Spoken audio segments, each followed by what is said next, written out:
The True Believer, Thoughts on the Nature of Mass Movements by Hoffer.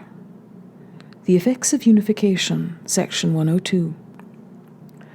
Thorough unification, whether brought about by spontaneous surrender, persuasion, coercion, necessity, or ingrained habit, or a combination of these, tends to intensify the inclinations and attitudes which promote unity.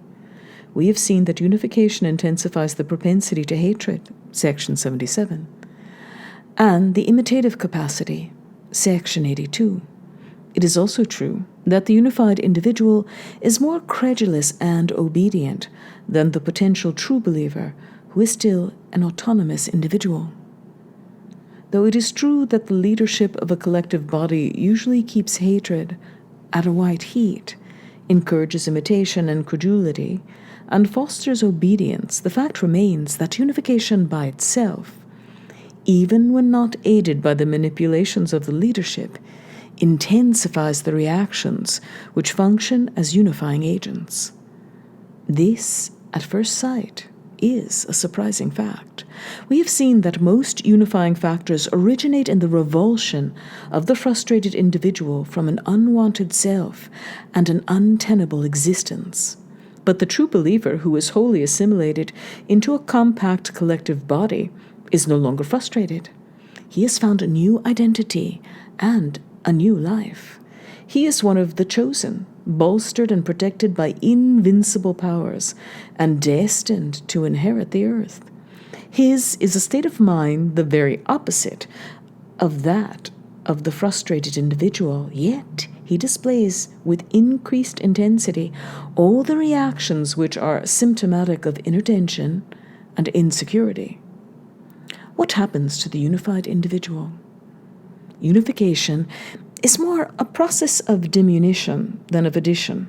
In order to be assimilated into a collective medium, a person has to be stripped of his individual distinctness. He has to be deprived of free choice and independent judgment. Many of his natural bents and impulses have to be suppressed or blunted. All these are acts of diminution. The elements which are apparently added, faith, hope, pride, confidence, are negative in origin. The exaltation of the true believer does not flow from reserves of strength and wisdom, but from a sense of deliverance. He has been delivered from the meaningless burdens of an autonomous existence. Quote, "We Germans are so happy. We are free from freedom." End quote. His happiness and fortitude come from his no longer being himself.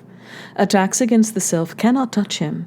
His powers of endurance when at the mercy of an implacable enemy or when facing insurmountable circumstances are superior to those of an autonomous individual, but this invincibility depends upon the lifeline which connects him with the collective whole. As long as he feels himself part of that whole and nothing else, he is indestructible and immortal. All his fervor and fanaticism are therefore clustered around this lifeline. His striving for utmost unity is more intense than the vague longing of the frustrated for an escape from an untenable self.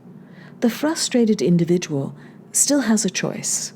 He can find a new life not only by becoming part of a corporate body, but also by changing his environment, or by throwing himself wholeheartedly into some absorbing undertaking.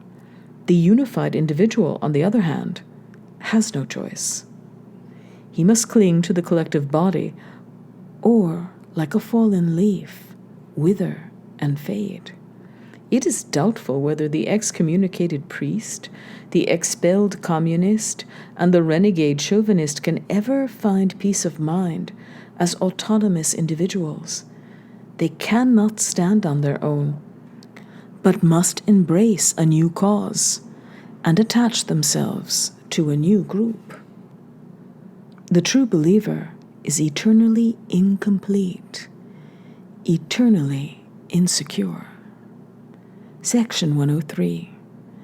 It is of interest to note the means by which a mass movement accentuates and perpetuates the individual incompleteness of its adherents. By elevating dogma above reason, the individual's intelligence is prevented from becoming self-reliant. Economic dependence is maintained by centralizing economic power and by a deliberately created scarcity of the necessities of life. Social self-sufficiency is discouraged by crowded housing or communal quarters and by enforced daily participation in public functions. Ruthless censorship of literature, art, music, and science prevents even the creative few from living self-sufficient lives. The inculcated devotions to church, party, country, leader, and creed also perpetuate a state of incompleteness. For every devotion is a socket which demands the fitting in of a complementary part from without.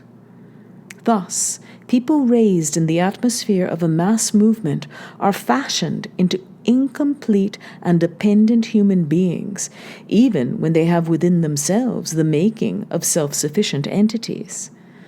Though strangers to frustration and without a grievance, they will yet exhibit the peculiarities of people who crave to lose themselves and be rid of an existence that is irrevocably spoiled.